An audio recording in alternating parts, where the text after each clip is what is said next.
Humanda kayo. Susugod tayo sa base nila. Copy!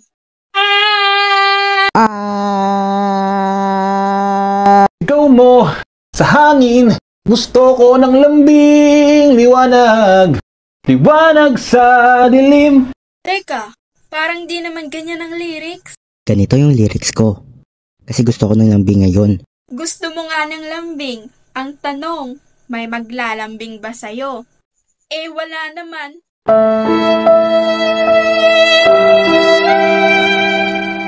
Baril-barilan. Subscribe. Yo! What's up? Ngayong araw, ipag-uusapan natin ang isa sa bumuo ng aking childhood. Ang baril-barilan. Naalala ko pa nga noon, bawat taon uma-upgrade yung mga ginagamit namin sa paglalaro. Kaya pag-uusapan natin ang mga iba't ibang ginagamit namin sa paglalaro ng baril-barilan. Unang-una sa listahan, yung mga gamit na makikita natin sa ating bahay.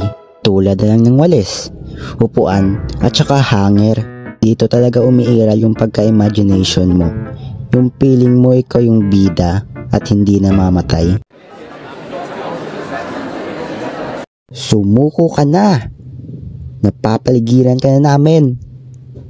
Nakin, hindi ko isusuko ang bataan. Hindi ako susuko. Bang, bang, bang! Patay ka na! Teka, ako yung bida. Dapat hindi ako mamamatay. Pero, ang bida, nagpapabugbog muna sa una. Ay, oo nga pala no. Mabubugbog mo ako. Pero hindi mo ko mapapatay. Dahil naka-immortality ako. Sunod naman, yung water gun. Ito yung laruan na tubig yung lumalabas sa kanya. Water gun nga eh. Syempre tubig yung lumalabas. Ano akala mo? Buhangin? Hindi. Lato. Gusto mo ampas ko sa ito? Ito yung laruan na hindi masakit pero maiinis ka talaga kapag mababasa ka nito.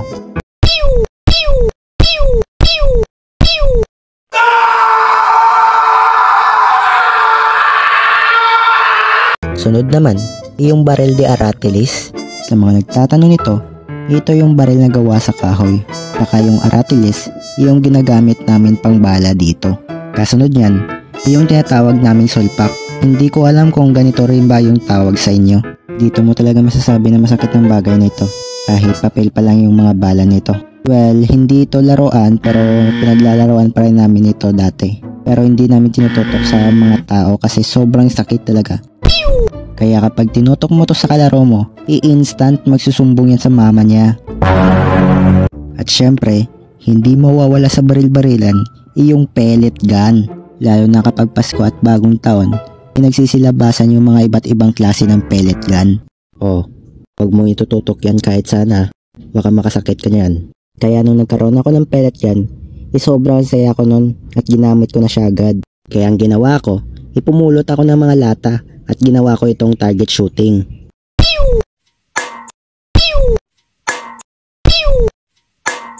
At dahil may pellet gun na ako, ipapasikat ko na ito sa mga kaibigan ko. Sabay magpapalakasan pa kami kung sinong mas malakas sa baril namin. Ang ginagawa namin, ibinabaril namin sa semento o lupa.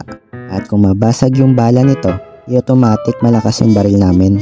Isa pa sa ginagawa namin sa pellet gun, ay nagpapaunahan kami mag-target shooting. At kung sinong mananalo, siya yung manilibre ng ice tubig. Kahit ice tubig lang yan pero basta libre. At nung tumagal na, inauso yung pellet gun war. Dito ko talaga masasabi na madaming umiyak sa larong ito. Dahil bukod sa masakit yung bala nito, yung maraming natatamaan sa mata. Kinalaunan, ipinagbawala kami ng mga magulang namin maglaro ng baril-barilan. Kaya hindi rin nagtagal yung larong ito. Kayo ba? Anong kwentong baril-barilan lang sa inyo? Comment nyo naman sa baba. Thank you sa kakulab natin ngayon na si Madi Animation. Hi! Gusto ko lang sabihin na thank you very much Quiz James sa pagpili sa akin na maka-extra here. Anyway, subscribe! Yan lang po! Subscribe na kayo sa channel niya at sa channel ko rin. Salamat sa panonood. See you sa next video. Stay safe. Be happy.